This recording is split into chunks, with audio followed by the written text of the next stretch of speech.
Salut les amis, là nous allons visiter la ville de Safranboulouh. Safranboulouh est sur la route de la soie et des épices. C'est aussi la capitale du safran et du loukoum, et une étape incontournable pour son caravansérail. Allez, c'est parti!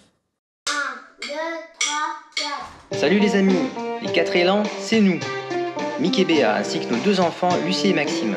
Nous avons décidé de tout quitter pour vivre notre rêve de parcourir l'Europe en camping-car. Rejoignez-nous pour découvrir nos aventures de néo-globetrotters.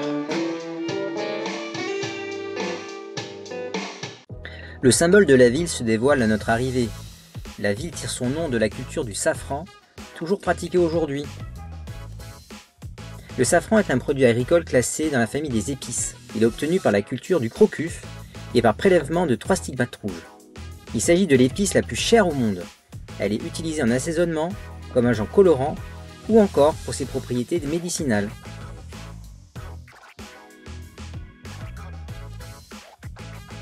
Safranboulouh appartenait à l'Empire byzantin, qui était très actif dans le commerce.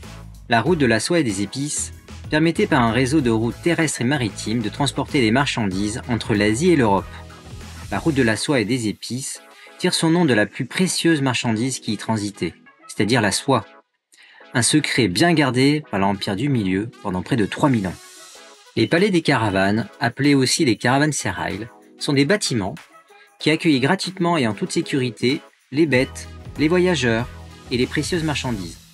On y parlait toutes les langues, on y priait, négociait, on se soignait, avant de repartir vers la halte suivante.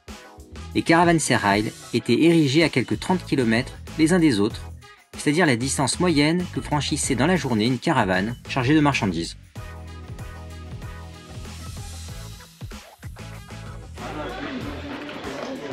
Donc le safran est décliné à toutes les sauces, que ce soit l'huile, le vinaigre, l'eau de Cologne, la confiture, les gelées.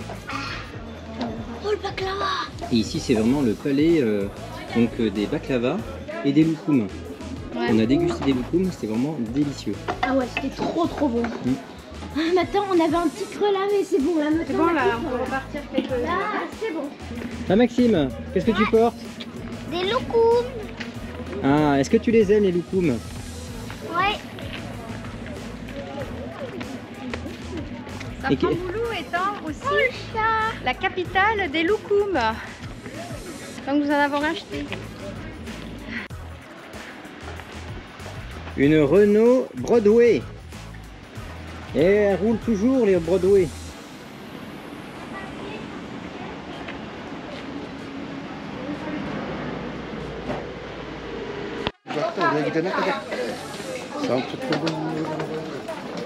Est-ce que ça roule bien Maxime?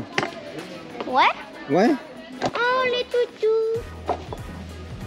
Le toutou. Il est beau cet arbre. Il n'y a plus d'écorce. Ou alors son écorce.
Et donc là, nous entrons dans l'office du tourisme.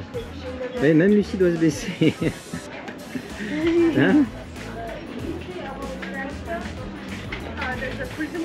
Yes, informational ticket. Where is the scope?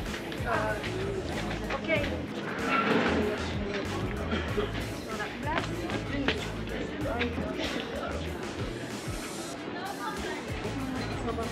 Okay, okay.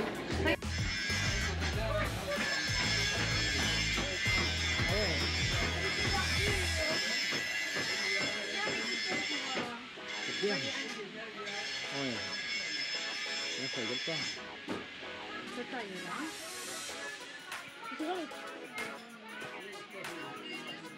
C'est le temple de la coutellerie.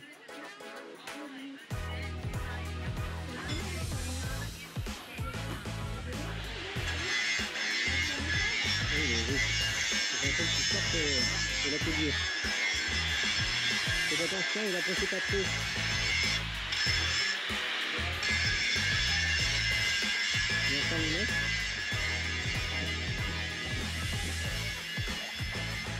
Oh, la lampe d'Aladin.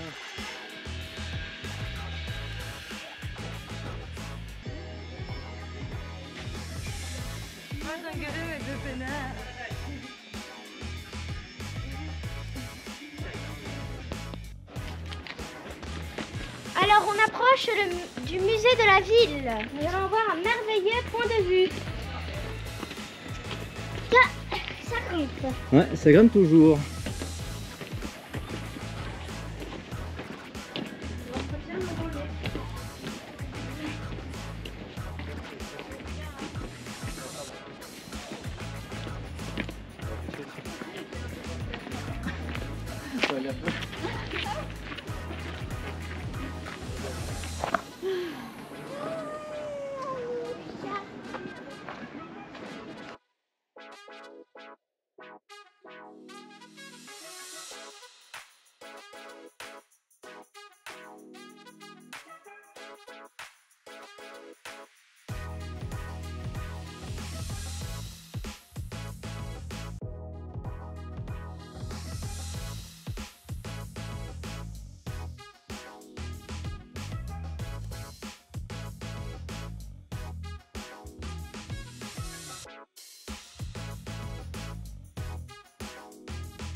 Donc là, ce sont les tours des horloges et leur évolution à travers les âges.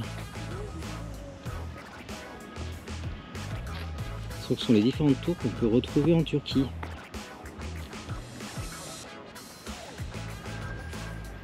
Comme celle-ci, on retrouve à Izmir.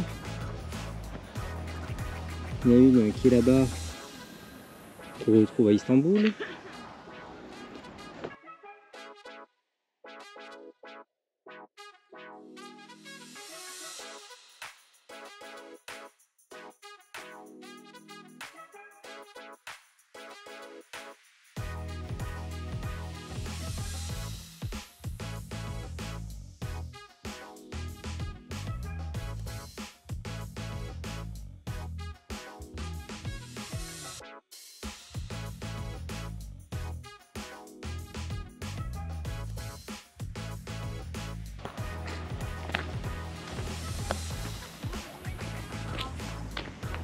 Donc voilà, donc cette exposition est juste derrière le musée de la ville à Safranbolu.